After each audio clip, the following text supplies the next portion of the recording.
without further ado, I'll firstly hand over to Professor Simon Thompson, who's going to tell us more. Okay, thanks very much. Good, well, thank you very much for the invitation. It's good to get a round of applause in before I say anything. That helps. So I'm going to talk about the work that I've been involved with and my group has been involved with, which is developing a high-level language for financial contracts called Marlowe. But I think, first of all, I should say something just a tiny bit about Cardano in general, just to introduce what I'll be saying and what Michael will be saying afterwards. So if you want to characterize Cardano, it's a third-generation blockchain. There was Bitcoin as first, Ethereum as second. Third generation, perhaps in stressing two aspects of it. One is that it's based on proof of stake, not proof of work. And the other is that it's based on adding to the main chain, adding a notion of side chains. There's a currency which lives on Cardano is ADA. I don't want to say a huge amount more about the generalities, but I would like to say a bit about the approach that IOHK has. I mean, I think I've been involved with this as an academic, and academics have different reasons for getting involved with industrial development. I mean, it's clearly a very exciting space to be in, but I think one of the reasons that I was very keen and very, very excited to be involved with IOHK is that everything with IOHK has been open right from the start. So all the code for Cardano and all the products we're developing are by default open source. I think other companies are open sourcing parts of their ecosystem, but Cardano has been open source throughout. And that, as an academic, one of the reasons I get, the ways I get prestige, the ways I communicate things is by publication. And again, it's an entirely open publication culture. So that's been a reason for me to be involved with Cardano. And I think also there's a very open community. The Cardano community has worked very hard to build a community around the language and initiatives across the world. There's a Haskell course taking place in Africa. And I think Cardano, the commitment from IOHK to that is something that I've been very pleased to be associated with. So I think that's a reason for an academic like me to get involved with IOHK. Another reason is that IOHK are committed to using functional programming technology at the heart of their systems. Now, some of us of advanced age here remember the 1980s when functional programming was the big thing. It was going to push general purpose languages out of the way. Well, that didn't quite happen, but it's happening now. We've waited a while, but it's now the platform of choice for building a whole lot of things in this space and in all sorts of, particularly in the financial sector, but across different industry areas. So why does functional fit well with blockchain? I mean, it's a picture of a transaction-based blockchain there, a schematic. That's like a collection of functions wired together. If you see each block as a function, they have inputs, and the outputs flow into inputs of the next function. So the model, deep down at the basis, is a functional model. What we've been doing, and Michael will talk more about this, is taking the UTXO model that exists on Bitcoin and developing that, rather than looking at an account-based, heavily stateful model that you get with Ethereum, looking at how you can take the functional model that is in Bitcoin and extend that to give you a more expressive blockchain. And that is what we've got with our extended UTXO model. And I think Michael will talk more, as I say, about that. The language of choice for IOHK is Haskell, and it's proved to be a very serviceable, very dependable language in which to write. So I think there are no regrets in IOHK about choosing Haskell. And I think partly because it supports what you would call a high assurance approach to building systems. It gives you clarity. It's a high-level language. You express things at a level where it's easier to understand. The intention behind the code. It's also because the way it handles state, it's easier to reason formally about what the language does. And the approach that's led by Duncan Coutts, who a number of you will know, is to do specification-led development, writing specifications in logic, proving things about those, and then feeding those through into code. I think another approach, another thing that has come out very well from this is we've been able, typically, if you use a language like Solidity, you use Solidity plus JavaScript. Your overall contract that's evolving on-chain and off-chain will work in two quite different languages. What we've been able to do is take a single language, Haskell, and get that to work on both on and off-chain. So we're developing in a single language. So that unification. And one thing that comes along with the high assurance that we have in Haskell is that we're able to use high-level approaches to verification. So we can use formal proof, but also we can use property-based testing. We can use quick check to assure ourselves as we go along that we're getting the sorts of properties that our code has the properties that we want. So it's not that we just like doing functional programming, it seems like the right tool for the job. So let me, after that broader introduction, let me narrow down and say what we've been doing in the Marlowe team. What we wanted to do, we're not looking at producing a general purpose language. What we wanted to do was look at how we could build a special purpose, domain-specific language to support financial contracts on blockchain. And so what we've done is build this language Marlowe, which runs on top of Plutus, which Michael will talk more about. And we've built a simulation environment for that called Meadow. And I'll talk about both of those things. Talk through the details of the language, what we can do with it, and also what we have now and what our plans are for moving forward. So step back, if you look at the history of programming, and this is, I don't know how many of you are aware, this was the first business computer, I think, in the world. It's the Leo, which was produced for Lions. And they used this to run a whole lot of their business, from deciding what to put into ovens at various points, to ensuring that what had been produced went to the right shop, and so on. So they were running a whole lot of business information systems on this, which was a clone of the computer that had been built in Cambridge in the 1940s. Now, to program that, you had to use the machine code. You would write code which was for that machine, for no other machine. And the history, moving on, that would be 1948, so 70 years ago. Moving on from that, through the 60s, you saw the rise of high-level languages, like Fortran, Algol. And that was the point where you could begin to see that abstractions were being put on top of that machine code. But typically, you would still write in a version of Fortran, perhaps, that worked only on one computer. The code wasn't portable between one machine and another, certainly by another manufacturer.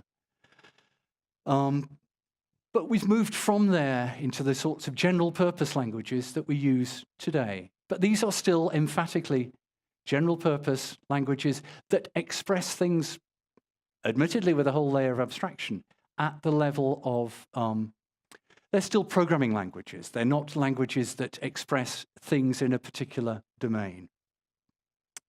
And we've seen a similar thing if you look at languages on top of blockchain, that we have general purpose languages like Solidity and JavaScript put on top of blockchain.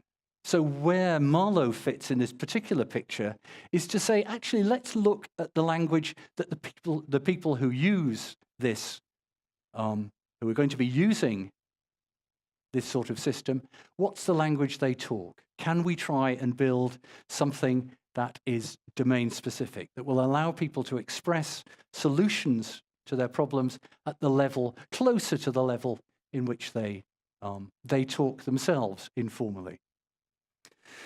So what we wanted to do was look for a domain-specific language to talk about financial contract on blockchain. Now, because a DSL is specific, it brings a whole lot of advantages. It's the Orwellian idea that the language you use controls the thoughts that you can have.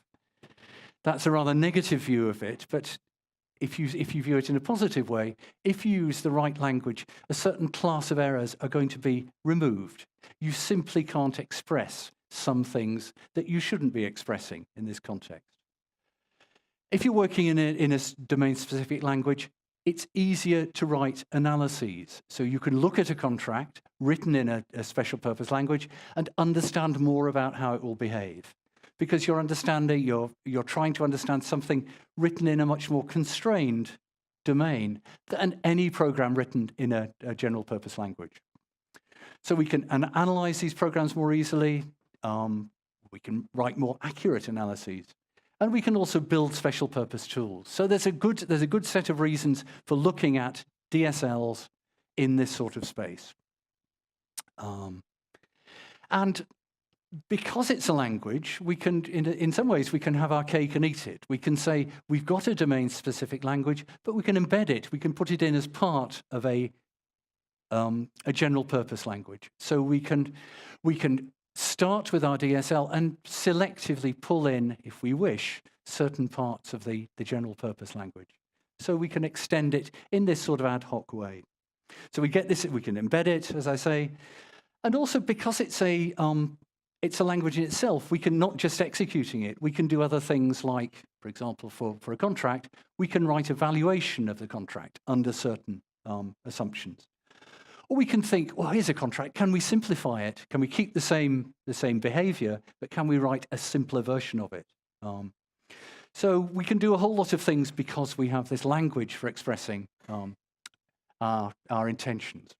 So first lesson is DSLs are a good thing. We wanted to look at how they would apply in this particular space. Now, financial DSLs are not new. We're coming up to the 20th anniversary of the work by Simon Peyton-Jones and his co-workers looking at describing financial contracts in a functional DSL. And a number of companies, a whole lot of businesses, a whole lot of people employed on the front row who've been basing their work in the financial sector on precisely this sort of work. So let me just explain. Let me run through a simple contract, the sort of thing that we're going to look at. So a simple contract here. Alice wants to buy a cat from Bob, but neither of them trusts the other. It's a sad fact, but that's the way of the world. But luckily, they have a friend, mutual friend called Carol, whom they both trust, and we can describe a contract for escrow that will allow money to be transferred if and only from Alice to Bob, if and only if Alice receives the cat from Bob. And it behaves a bit like this. Alice puts the money into the contract. She's put in 15,000 forints. I don't quite know why they're Hungarian forints, but they are. And she's going to wait for the cat. Now, of course, she can transfer the money in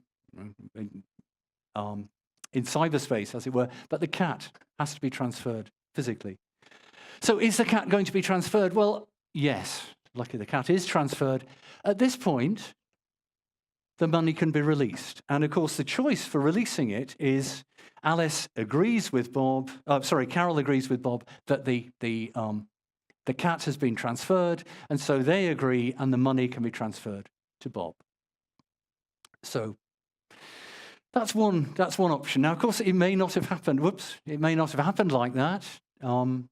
It may be that Alice puts the money into the contract and she waits and waits and waits and waits, and the cat doesn't move. I press my clicker and the cat doesn't move. At this point, Alice and Carol can agree and say, Carol says, I quite agree, you've not got the cat, so the money is returned to Alice. So there's our simple escrow contract. And we can express that in this sort of, here's an example of our DSL. And you can see the things in pink are the combinators. These are the things that build complex contracts from simple ones. What we're able to say here is when a particular condition becomes true, do whatever is in the body of the contract. So when either the majority have chosen to do a refund or the majority have chosen to make a payment, we do whatever is in there. And then we make a choice here according to what happens in that. And if the majority have chosen to make a payment, then Alice makes the payment to Bob. Otherwise, her money is redeemed.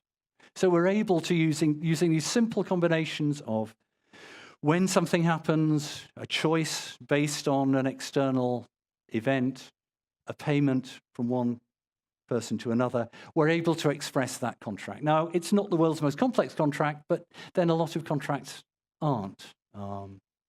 But you can see here what we have are the fundamentals of our little language.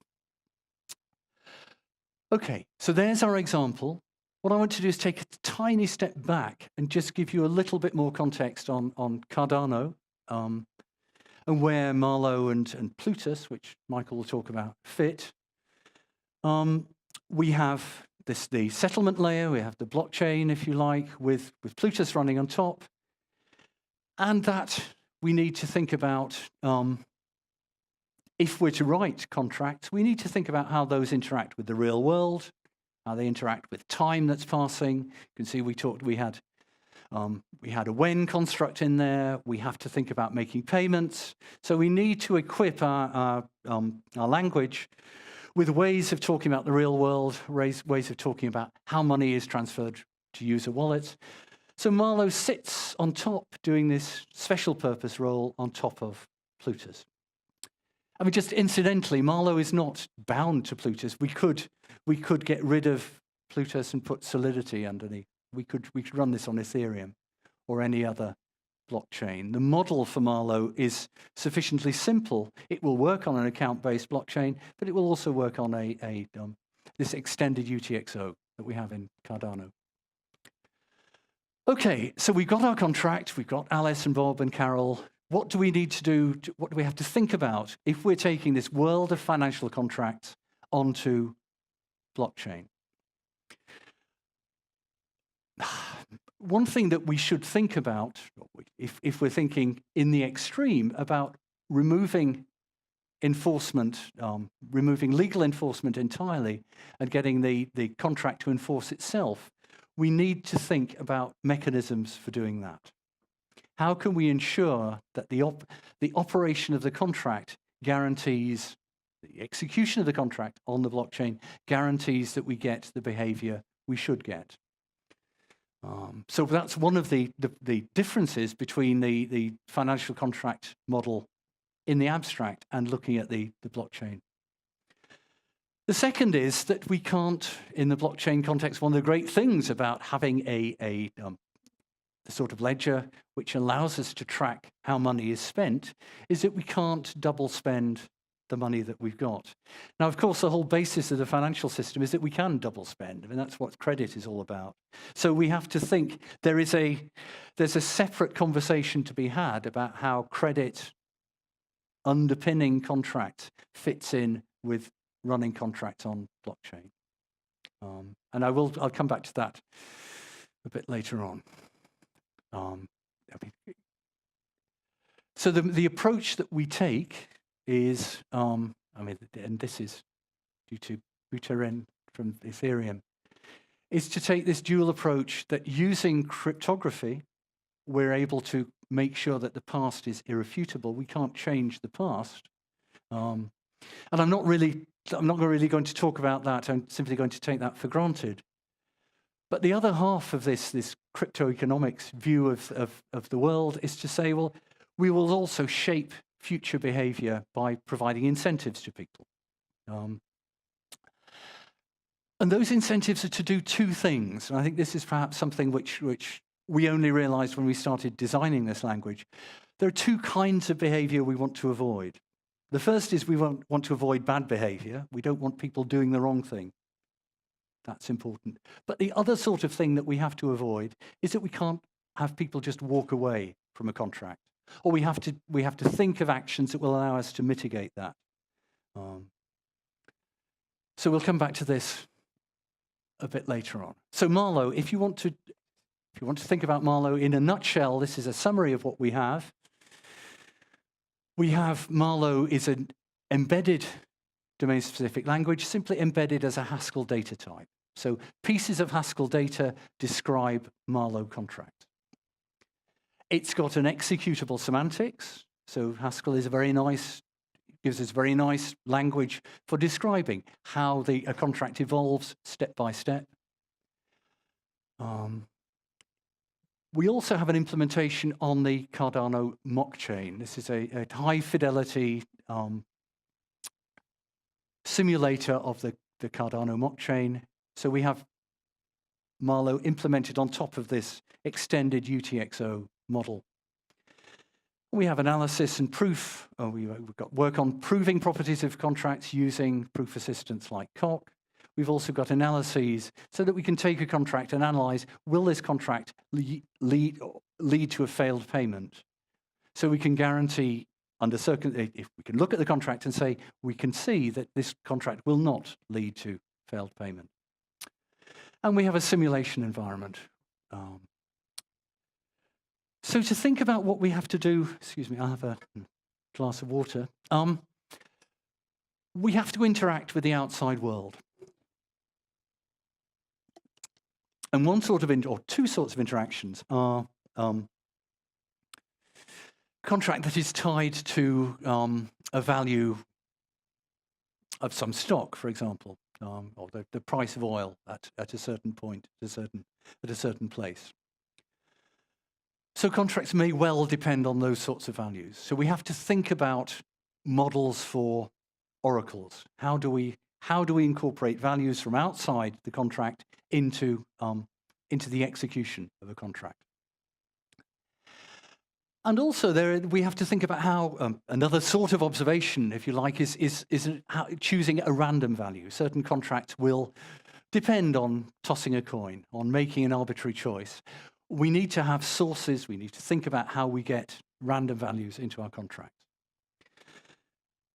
Now, really, the state of the art of this, I think, as things stand, there are two ways we can approach it, but they all, in the end, require that the participants sign off on either on each individual random value, or they sign off on sources of random values or sources of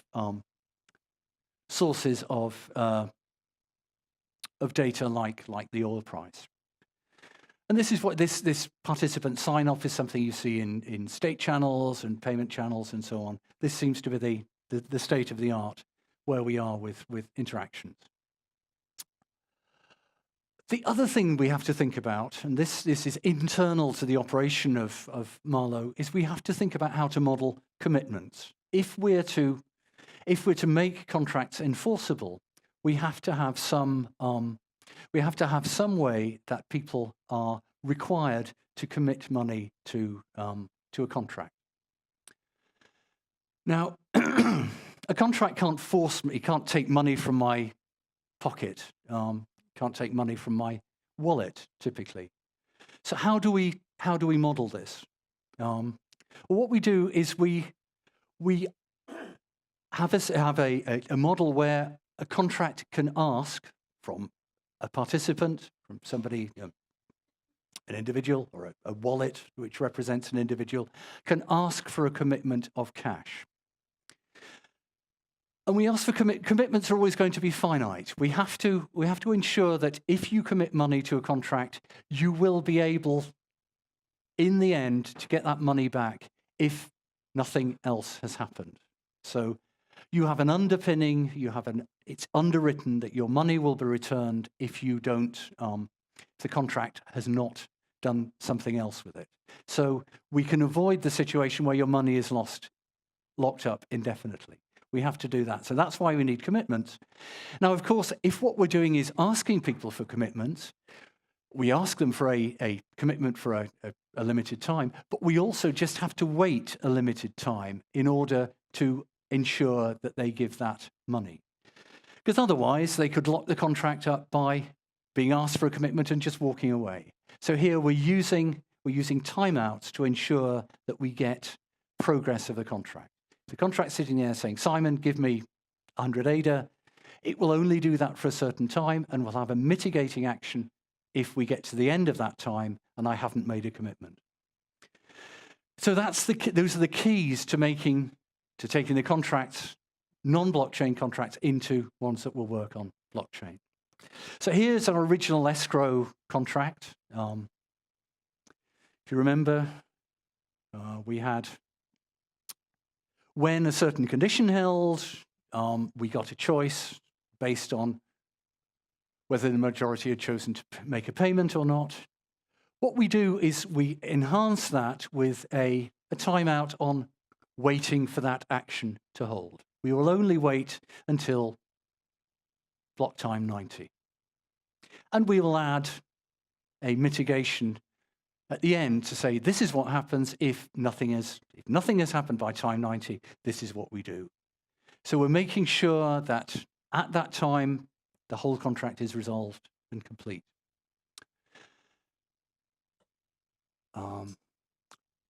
What about commitments? Well, we're going to do something just to squeeze that in. We're going to have, around that contract, we're going to ask for a commitment here. And this contract forming, this combinator will wait for Alice to make a commitment of 15,000 ADA. And the commitment is only going to be block height 100. So Alice will know the timeout for that contract, the timeout for that commitment. It can be renamed after that. And we also know, here's our timeout to say only wait until block 10 for that commitment to happen. And if that commitment hasn't happened by block 10, do this. So we've got there, you see how we've taken the contract, which was indefinite, and what we've done is turn it into something where now we have this commitment. Commitment lasts until a certain time. We've got the when statement is bounded by that time 90. So we know that whatever happens by block height 100, the whole contract is finished. Nothing is locked up. And so nobody was able to subvert the contract. Okay, and we've got some other contracts which I've thrown in here. We can write a simple futures contract. Here we've got a deposit incentive. If somebody is prepared to deposit money for a certain period, they get back an extra bonus of 20. So let me move on. But what we're doing in general, and this is something that we're doing during this year, is working with actors who have a taxonomy of financial contracts. We're working with them to look at expressing in Marlowe templates for all these financial contracts. And you can see what they've done. There's the URL is up there. So they have a description of what they see as the major shape of what they call basic contracts and combined and derivative contracts. And what we're going to do is build a set of templates for those. And you can see here that they have, I talked earlier about the problem of credit. They've modeled that here in credit enhancement. So we'll be able to think about how this model of enhancing credit, helping contracts to work on blockchain, will fit in with this general picture that the Actors organization have produced. So that's something that we're in the process of doing.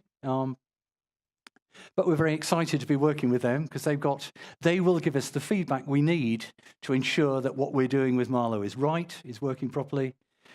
So it will help us evolve and enhance the language if that's necessary. It'll also help us see how maybe that some of these contracts will finish up having an aspect written in Plutus. I mean, you can imagine that if you get into exotic options, then maybe there need to be things written at a lower level using a more general purpose language. But this is what we're targeting at the moment. Now, I said earlier on that we're working with a language that's embedded, and just to explain what that means, all the things you see in this schematic contract I showed you are in fact things that are defined in the the language in which Marlowe is embedded. So we could, for example, I can extend that. You can see that we used majority chose pay, both in triggering this event and in the choice that we made. I can factor that out and say that pay chosen is defined to be this majority chose pay. So I'm able, without adding much syntactic complication to what Marlowe supports, when Marlowe is a very simple bracketed language as it stands, I'm able to enhance it using, if you like, the capabilities of Haskell to give me some simple abbreviations. And those abbreviations can actually be functions. So I can write the function majority chose X. In fact, that's shorthand for 2 of Bob, Alice, and Carol have chosen X. So here I'm just pushing out into the general purpose language a bit to give me some abbreviations. And you can see that probably with the actors model, we'll be writing libraries which will be Haskell libraries that will generate Marlowe code. So that's how we use the embedded nature of the language. Let me say, how are we doing for time? Okay. Let me say a tiny bit about implementation, and then I'll move on. So the way that we interpret Marlowe is that it runs as a single Plutus program. So what we have is we have an interpreter for Marlowe that runs as a single Plutus program, and we use the extended UTXO model, where we're allowed to pass data from one transaction to another to pass the state of the contract that we have so far. So it's very neat. I mean, it's very elegant to push the Marlowe interpreter down as a single program and pass around the state, the evolving contract, as data on the blockchain.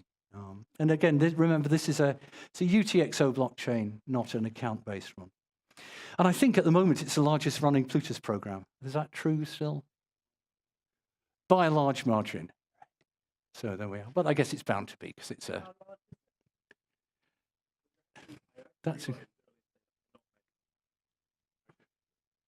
We'll measure it and tell you. We'll put it on Twitter. Okay, fine. But what we also have is a browser-based tool which allows you to step through the execution of Marlowe contracts. So in fact, it allows us to end-to-end development. What you can see here is first version of Meadow.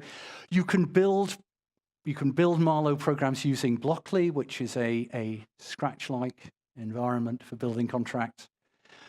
But you can also you can throw up, and this is why it's a prototype, you can throw up an editor for embedded contracts inside the browser. Now, the process of converting those embedded contracts to pure Marlowe at the moment involves running a Haskell compiler in the browser. So as you can imagine, that is pretty slow. But for the upcoming IOHK Summit, which is happening in mid-April, we've got an all-singing, all-dancing new version of Meadow coming, which will do all this in the cloud. So it will do the compilation in the cloud, and it will clean up what is admittedly a slightly cluttered user interface. But just to give you a summary of what we can do, we can develop an embedded contract, so using the Haskell embedding, turn it into a pure Marlowe contract, and then we can simulate it. And you can simulate it in an intelligent way. So at each stage in the evolution of the contract, you could poke it in different ways. You could pass in an observation about the oil price, or you could pass in an input from one of the participants. What the smart input facility, which you'd see down there, allows you to do is select from the inputs which will actually make the contract evolve. Because we're working and again, this is because we're working in a DSL, we're able to analyze, it's easier for us to see what the contract is waiting for, so we can feed that in as input. If you're wanting to find out more about Marlowe, about Meadow, there's a video on our website which you can download, on the website which I'll show you as the final final slide. So the video that runs you through the facilities of Meadow. And it has lots of other links as well, which will be useful. But that's our browser-based tool. We can do some analysis. So I talked about that we can answer the question, will this contract possibly produce a failed payment? And that's obviously something we don't want to happen. Is it possible to see this contract leading to two people trying to redeem a commitment? We can check that. And also, we're in the process of not just analyzing individual contracts, but analyzing the whole class of contracts. So using theorem-proving technology to allow us to establish properties of whole classes of contracts. So what we have is a formalization of Marlowe inside the Coq theorem prover, and we're able to prove stuff inside there. And this is a piece of proof, admittedly not the world's most readable proof, but it's a piece of proof nonetheless. So we're able to do that, and that of course gives you the assurance that the contract will behave as you would like it to. Why is it called Marlowe? It's named after Christopher Marlowe. Anything that gets invented in Canterbury gets called either Chaucer or Marlowe. So I thought I'd go for Christopher Marlowe. He's invented in Canterbury, which is where the University of Kent, where I'm based, is based. And also he was very good at keeping secrets. He was very good at keeping things secure. He was a spy for until he was killed in a pub brawl, aged 29. So he had I'm hoping that, well, if Marlowe lives for 29 years, I'd be happy. In the life of programming languages, that's pretty good. For the future, we'll be deploying Marlowe on the Cardano blockchain. We'll be developing the full set of templates, as I explained. We'll be putting Meadow in the cloud. And we'll be thinking about how to, various ways, I think, it's clear that we'll be thinking about how the language will evolve as we're doing this work on building these templates. And finally, you can see I explained that Marlowe it's an interpreter we're running on the blockchain. So you feed it a contract, and it will execute it. Of course, one specific thing we should think about is writing a compiler. So you take a contract and turn it into Plutus code. We've in a sense we've done the general thing. We've got the universal Marlowe program, which is the interpreter that runs everything else, but we can think of compiling individual contracts. Okay, so that's a summary of what I've talked about. So I think that's enough. That's a picture of the team, and this is where you can get to all the resources I talked about. We're on GitHub, as I say. IOHK puts its stuff on GitHub. There you can find a paper about Marlowe, you can find a video about Meadow, you can find examples, and you can find the system itself. So I think I will, at that point, stop.